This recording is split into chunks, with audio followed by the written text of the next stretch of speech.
You know when Boosie said pull up in the club, gas tank on E, all drinks on me. That's how Mhm. United have been. That's how the Glazers have been running the club. We're broke, but they're spending more money. It's the Glazers, guys. Ladies and gentlemen, welcome back to the Shirtless Plantain Show. This is the Manchester United edition. You have myself, Tosin, alongside my co-host, Tommy. How you doing today? I'm good. I am good. What Yeah. about you?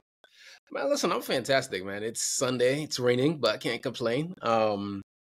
Man United played and I lost to Tottenham, so that's what we're going to talk about today. And let's take it from the top. I think, first and foremost, excuse me, gotta turn this light off on my phone.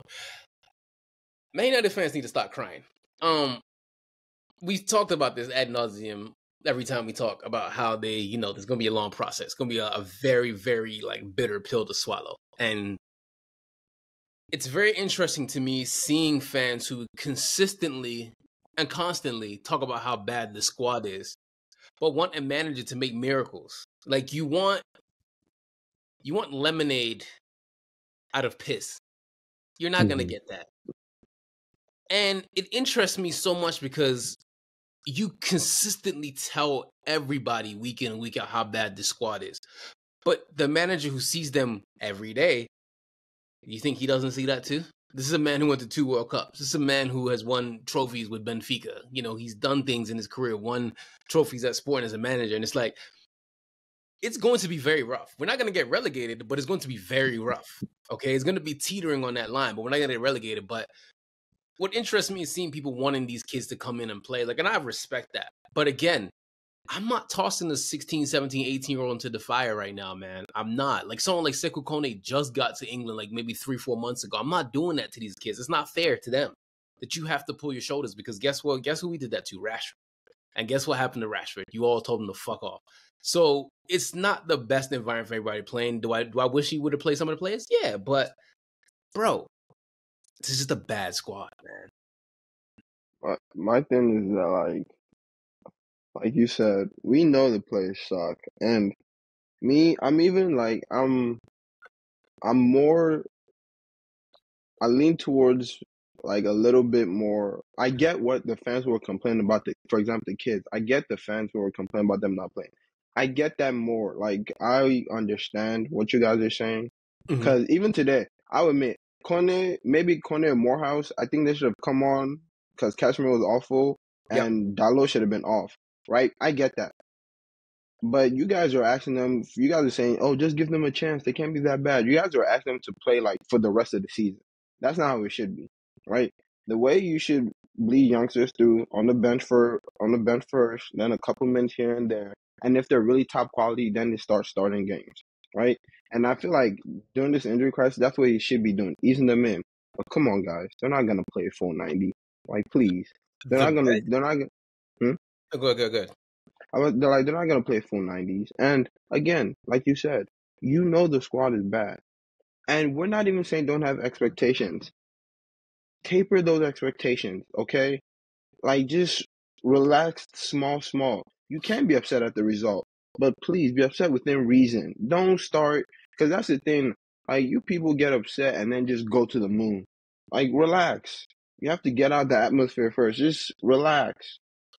Yeah. This is a man that got a squad that he didn't build, that he didn't want. I mean, like, and got not even halfway, like barely into the season, so he couldn't even do anything. He only got one transfer window, and then we're broke because of the Glazers. So please temper expectations. And I even think Amorim deserves some blame, but you guys are asking for him to resign and all that. You guys are dumb. You guys are very stupid for that. Or I have people asking me, "Are you Amorim out?" Based off what? Biggest, That's what I'm saying. Complain within reason, my, please. my biggest example of what it's like to blood in a youngster is Ethan Wanyeri and Miles Lewis Skelly. Arsenal played Ethan when he was 15, 16. I remember that. And we didn't see him for a Mhm. while. And he would slowly get games here and there. He would slowly get minutes. And he's Yeah, acclimatized to the first team, right? Like he really knows the first team very well. It's not like, oh, because Toby Cody got injured and Kobe Mainu got injured in the mod, you toss everybody in. That's not how you do it, right? Now you look at Ethan, who's now had a year and a half, 2 years with the first team. Ethan is now confident enough to know how to play against these grown men. Ethan knows how to cut in and shoot, which is what he's doing in the Champions League, which he's doing in the Premier League. Yeah. Why Miles Lewis Skelly comes in, has had time with the first team, who really understands how to play there. He's not a left back. He's a center midfielder. There's a reason why he's playing left back, so he can get used to the men's game, right? You don't Mm-hmm. toss in your 16, 17, 18, 19-year-olds just into the fire. That's not how that works. And I'm really upset because it's like, I want people to have common sense, but I'm realizing common sense is not that common at the end It's of the day. not. Last. So, anyways, that was my pre-spiel because it really irks my nerves to see people talk about, oh, the squad is bad. The players aren't that good. However, Ruben should get fired because he's not doing well. I was like, in the same breath you just said that, like, I'm not understanding it. You're calling him a coward, you're calling him this, you're calling him that. Like, this is a man who literally had to go to anger management classes because he was pissed at how bad some of the players were when he was coaching in Portugal. So anyway, talk about the game. What did you notice? What did you take away from the game today? It's more of the same. Like, it's really more of the same. And I'll start off with Casemiro because washed is being generous. To call that man washed is An that man insult is to watch. washed. Yeah, that man is washed, dried, and folded. Please. I remember this was in the preseason. I forgot what preseason game it was, but I saw it and I was like, "Oh no, we can't go into the season needing Casemiro for more than the first round of Carabao Cup games." Honestly, he shouldn't have been on the squad, right? Mm-hmm. I said that, and then toward the end of the preseason, I think he had a semi decent performance against Betis or Liverpool or something. And I saw someone say, "Oh, honestly, if we can just surround Casemiro with legs, I think he can be a starter." And I said, oh no, so you people are stupid. So you guys are serious, and like they were serious. Casemiro can be. This has to be his last game for United, and it won't be because, like you said, the injuries, and you can't just throw in the youngsters. And I feel like the most ready-made youngster that I wouldn't mind being thrown in is Dan Gore, and he's on loan, right? Mm-hmm. So, and even then, Dan Gore's still one of those people I don't think should be starting week in week out just yet. But Yeah. Dan Gore's on loan. We're not throwing Morehouse. We're not throwing Kone. We're not throwing the Fletcher kid. Or there's this kid there's two Fitzgerald. Mm-hmm. We're not throwing them in, right? So Casemiro will play again. I have to get used to it. But he was not good today. Like Yeah. far from it. Mm-hmm. He has to go. Like he's done. Dalot, good lord. At this point I can't even say it's not even agenda, it's not even hate, it's facts. I'm just looking at what's on my screen and I'm giving it to you. There was a good, like, I'll say in the like it was 3-4 times that man just refused to cross the ball. Compared to Dogo on the other side, who was fantastic today. Every chance he got, he would cross the ball. He would go on overlaps, wouldn't receive it. But Dalot always got the ball. Every overlap, every underlap, he got the ball. And he would stand up, square his man. You think he's gonna dribble or create a little bit of space, he just passes back to Bruno, who didn't have a good game today. De Ligt started off poor, but I think he grew. And honestly, The whole back everyone three. else was, yeah, the whole back three. Everyone else was just like just not good. But the people that would stood out to me the most, two people especially, Xerxes. They booed you and you told them and you said bet, got you, and you've been working. Please start scoring though. I can't take it anymore, guy. Like I get your 9.5 or whatever. You're still that 9 is still there. So please start scoring more. And I know it'll come. Like whatever. But Xerxes was sensational today. His hold up play, his ball carrying, his distribution, I enjoyed it. Dogu, Tosin was telling me when we first got him, he was like, this kid's size is the most impressive thing about him. Hey, fairs. That's a big laugh. So that was good. Everyone else, I have a question for you. What do Xerxes and Dorgu have in common? oh, they're both black and locks and Nigerian. It's Well, you got it right. I was gonna say they're both Nigerian, but there you go. oh, listen, that's that should be the motto to everyone. If you need your workplace to be better, add a Nigerian. Add a Multiple. Nigerian. Add like that, preferably multiple. But Yeah. that's I that's was. what I always tell people. If you travel anywhere and you don't see a Nigerian, leave that place. Yep. Yep. And for me, when I'm looking at this squad, right? Like I look at someone like Patrick Dorgo, and I saw people saying we should go get the boy from Benfica who used to be at our team, Yeah, Alvaro. Fernandez. Yeah, Great technician, but he's built like a child. He's built like an absolute child. But yeah, I mean, for me, when I'm watching this game, I don't really take anything from these games. I just know what I know, which is that there's a lot of players that need to go. Like yeah. Dalot, like you said, is very frustrating to watch. He has all the physical tools to be a great player. He just does not put it all together. Rasmus Højlund's another one that has the physical tools. He can't jump to save his life. Andre Onana is keeping the black goalkeeper stereotype alive. Um, DeLit just had some real brain freezes. There was that one in the second half when he gave up a corner, and like I was like, "What are you doing?" You get a turn. Yo, I saw that one. I'm like, what? Like he Yeah. I don't know why he stretched. It was right there.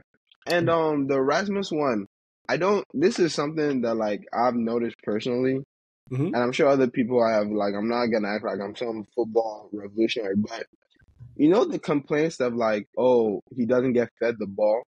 I understand some of it, but if you guys watch his runs, like I want anyone to watch this game back or watch it next time they're watching, right? Watch the runs he makes and watch how he attacks the ball. That will tell you everything you need to know about him. Good lord, Bro, Garnacho was frustrating as I don't know what, man. He is sometimes maybe good, sometimes maybe shit, but mostly shit. And it's very yeah, annoying because it's just like you have like the first half, right? Like he tucks that away. We're not talking about Ruben Amorim getting fired. we're not. He tucks that away. He finds Dogo in the overlaps and Dogo sends in crosses. We start to see a little bit more attacking. And I feel bad for Ruben in a sense because he's not blameless, right? Like maybe Yeah, could have brought a player or two, but the whole squad is injured, bro. Kobe's out, yeah. Ahmad's out, Toby Collier's out, Lenny Euro's out sick today. Garte's out, Ericsson's out. Bro, everyone is hurt. Like, what do you want him to do? But man, it was just a rough game because it was just like Tottenham are not good either, man. They're really bad. Shit was, bro. That midfield, that midfield battle was horrendous today. Yeah, No one was good. no, No one in that single midfield, like on either side, was bad. Their defense is full of bozos, and their attack is, first of all, Humming's son. The game has left you. bro. It is It's time to go okay. join the Korean army, man, or become a K-pop artist. One of the two. Or Please, go to please, go to because Korean League or something because man, every time you try to dribble against Mazuara was looking at it like, bro, what are you doing? like Get I out of just here. like, what are we doing here? And then I get you're 19 and I don't know, but man, I'm gonna tell you something. you're I'm gonna tell you something about Matthias Tell. There's a reason why he's on loan at Tottenham. yeah. Yeah, he's Antoine Griezmann he's Antoine Griezmann Garnacho. Basically just Garnacho and blackface. That's what he is, man. Bro, it is. That game was bad. Both those teams are Yeah. really bad. Tottenham obviously a little bit more further ahead with Edge having a year there, but man, this is bad, bro. This is just bad. I'm even yawning because I'm just thinking about the game. It's got me bored. I'm like, man, that was a Bro, very boring game. I had to take a walk at halftime. Yeah, in the rain too. In Yeah, the rain. literally, like, bro, this I'm like, man. And it's one of those things where, like, you know me. I've been, first of all, I support my favorite teams are the Wizards, Capitals, Nationals, DC United, and Manchester United. I've Yeah. been around bad teams for most of my existence, right? I can deal with bad teams. It doesn't bother me. Like, I still get my jokes off. You can make my jokes. But some things, it's not where it goes past bad. It's genuine. Like, you just sit there like, have you guys ever played the sport before? And Mm-hmm. there's a couple things where I'm like, because I just want to let everyone know, like the worst athlete in whatever league or of sport is better than you, genuinely. But there's some things that I see and I'm like, nah, see, now you're actually looking like me out there. Like, remember when you said Casemiro's been pissing you off? When I asked you, was it him trying to do a Travella in the middle of the pitch and it went First 5 5 minutes, yards? bro. It was like the first 5 minutes. And the thing that had me in tears is because you and I played this game at a very high level, right? Like, Yeah. that is our privilege. Like, if you guys listen to us, the reason why we talk so much shit is because we played this sport at a very, very high level, okay? We have friends and family who are professional players, ex-professional players. Like, I have family friends who have played on U.S. men's national team, okay? let's not get it twisted about the level I played, okay? That's the first thing. Let's not get that shit twisted, okay? Tommy's very nice at the sport, okay? We're gonna put that out there right now. Niggas is nice, but we're not Yeah, professional nice, but we're nice. Let's get that out the way. Second of all, I was watching that game, and I watched football from a perspective of someone who used to play and someone who understands the game at a very high level, not to be a snob. But I was watching Casemiro play, right? And I sat there and I was like, oh, so this is the type of game we're going to have today in the first 5 minutes. I was like, oh, okay, bet. Set my expectations. And you know what the thing is, too, and it goes back to what we were saying in the beginning. A lot of United fans cannot let their expectations meet reality. Once yes. Ruben came in the middle of November, I wrote the season off. I was like, I don't even give a fuck. Whatever happens, happens. I know we're gonna get relegated. To be honest, no. You wrote the season off when you saw we kept Baldy. You were like, okay, it's that season. I remember that conversation we had because we were before the FA Cup preview. This on this podcast, we were like, let's just win the trophy and then let's get him out of there. Then we saw they kept him. We said, fair. We know what this next season is. This is them. They're using it. It's an audition for him. That's exactly. That's pretty much what we said, and we both knew he would fill the audition. Mm-hmm. And the thing for me is just like, again, back to Casemiro, it's like you're watching this and you're just like, oh man, like you used to be good. But bro, like I don't even think you can even handle it in Brazil league. I don't think you can handle it anywhere. I genuinely feel like Casemiro right now should retire from the sport. And I'm not even trying to be mean because this guy has won 3 or 4 Champions Leagues, like many La Liga titles. Like he's done some things in his career, some very good things. But the only person to defeat Father Time is LeBron James. It's the only person. Father Time is Literally. undefeated against everybody but LeBron James. And Casemiro, Father Time is whooping your ass, my boy. And it's unfortunate because when we signed him at that time, if you were smart enough, everyone knew short term we get endorphins from the Casemiro signing. Like, oh, he Yeah. signed Cas, blah, blah, blah. Long term, though, for those of us who thought that way, knew immediately as soon as that endorphins wore off and that high wore off, like in like 5 minutes later, oh, we fucked up. We shouldn't have done that. This is a terrible signing. He has a lot of miles in his legs. He's played a lot of Real Madrid. Yeah. The sort of temperament he has is not good for England. He loves getting yellow cards, and you realize it wasn't a good signing. Like, yeah, he did well in his first couple of months. Like, maybe, okay, we'll give him the first season, did well. But it wasn't going to last. It was not going to last. And you see it now that Casemiro is so... There's a reason why he has not played. And Ruben saw it today, and I wish maybe, we would have seen Jack Morehouse or something, but, like, this is not the game. Yeah.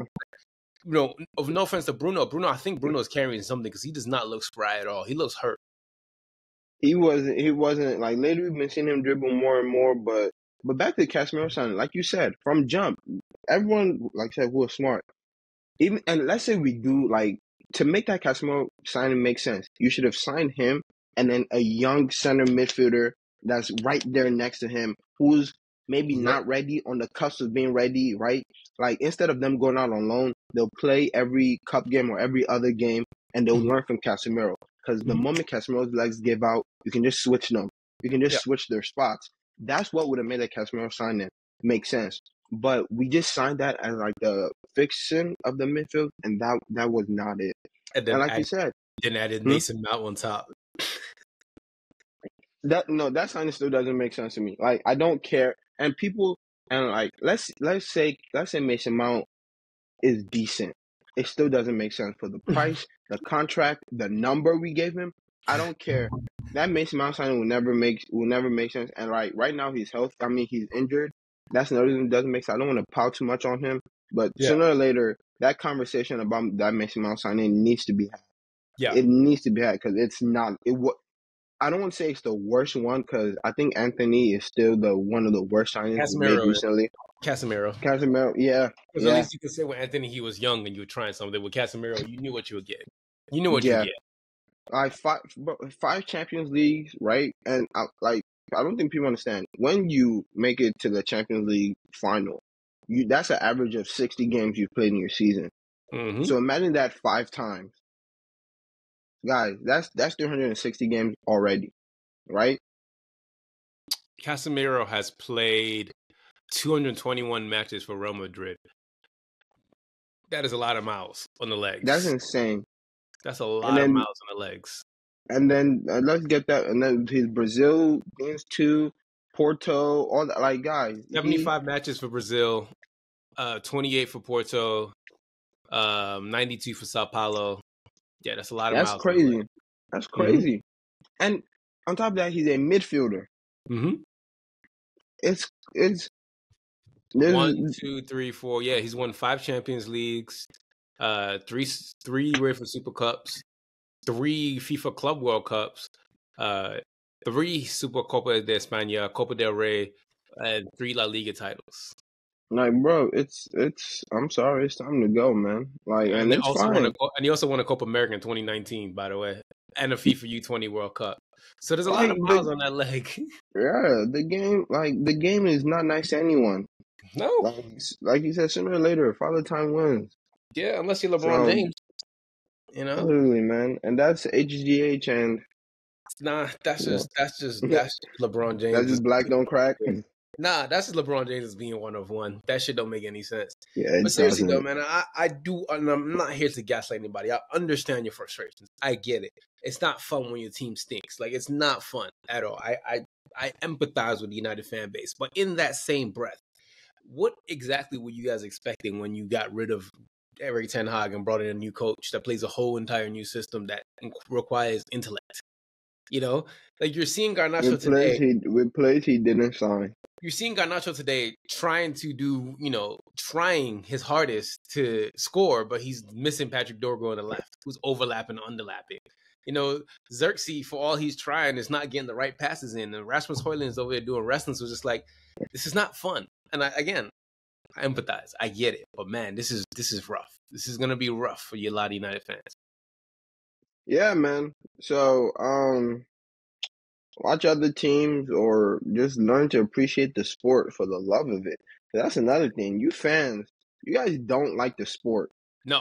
Like I want you guys to know that. A You lot think of you do. a lot of people really love the banter and talking shit to other people. They don't want to feel embarrassed that their team They is want to losing. be right. Yeah, they're treating it like WWE, man.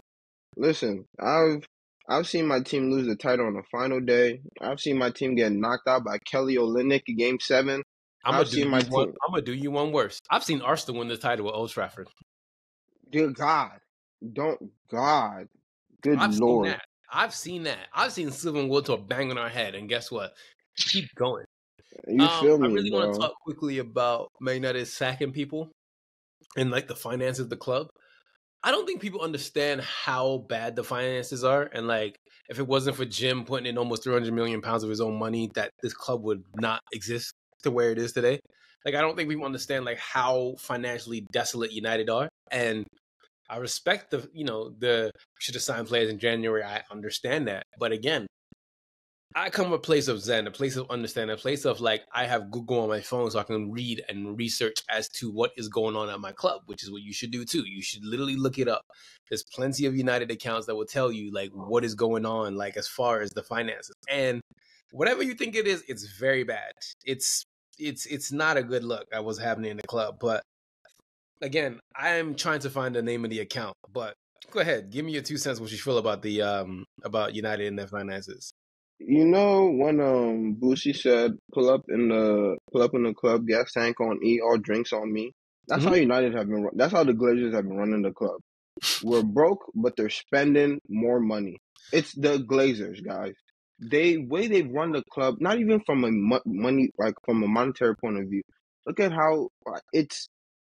They didn't give the women. They didn't respect the women's team. First of all, they barely like. Do you want me to tell Hmm? you what the original Malcolm Glazer said in 2005 when they got rid of the women's team? Then he said What it what wasn't profitable. That's why they got rid of it.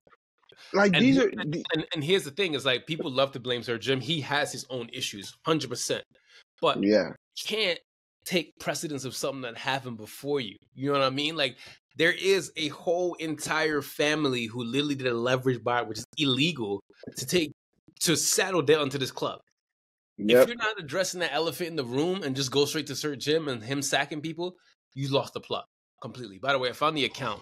It is the POS underscore 007 subprime goals. He talks a lot about Man United's finances. He's a finance professional who understands everything and understands like what's going on with PSR and United. And Uh-huh. yeah, it's not fun. But to your point, like you're saying, like these guys with the women's team. Go ahead. What you were saying? Sorry. Yeah, like the Glazers, they've like They're bad people, bad with money. Like they just suck. Oh my god. If you're gonna be a bad person, at least be good with money. Like look at what Roman gave Chelsea. God, look at what them Saudi people are doing in Man City. You can't be bad and broke. Like that's come on, pick a struggle. I can't. Oh, come on, man. At least try to buy some of my morality. Yeah, Oh, you guys make it easy for me to hate you, please. yeah. Bad with money, bad people. Come on. Hiring the wrong people to make decisions at the club where you start spending that much money for Anthony and that much money for Casemiro, You're spending that much giving money. they're giving people with MBAs in football roles. Don't piss. What? Why? Don't get me angry, man. Man, it's just one of these things where you look at the result against Tottenham, you're just like, at the end of the day, man, the day's gonna end. So Yeah, man. Also, Tom random. We had a.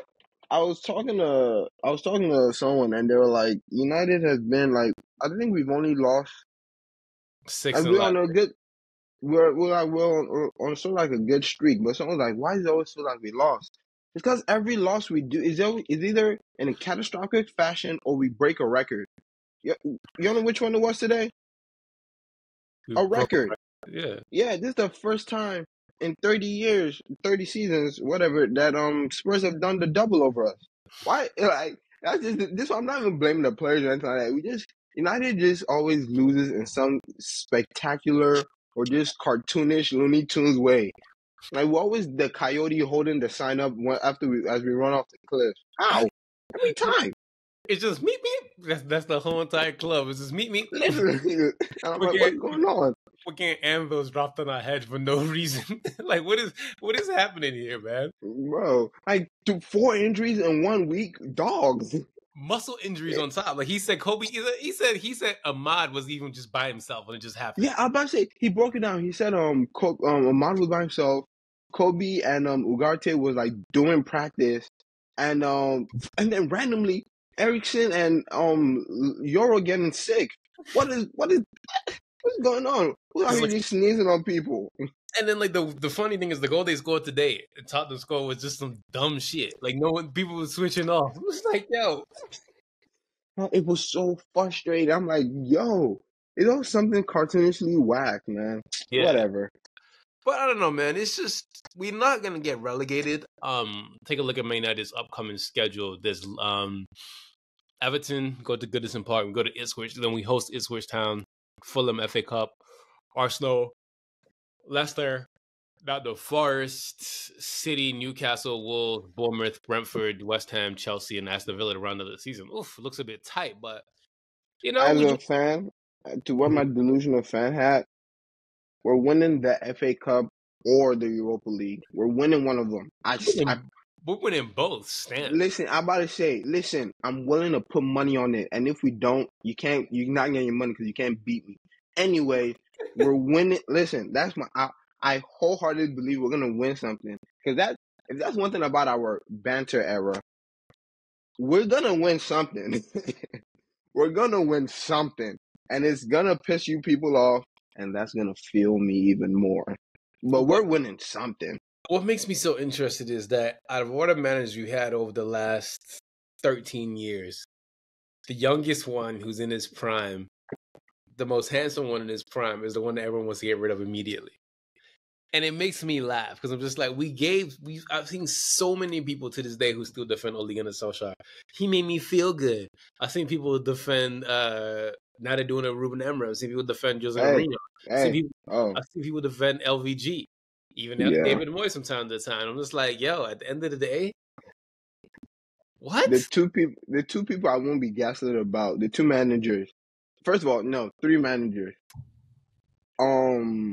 You won't gaslight me about David Moyes. You're not gonna gaslight me about Baldy, and you won't gaslight me about Jose Mourinho.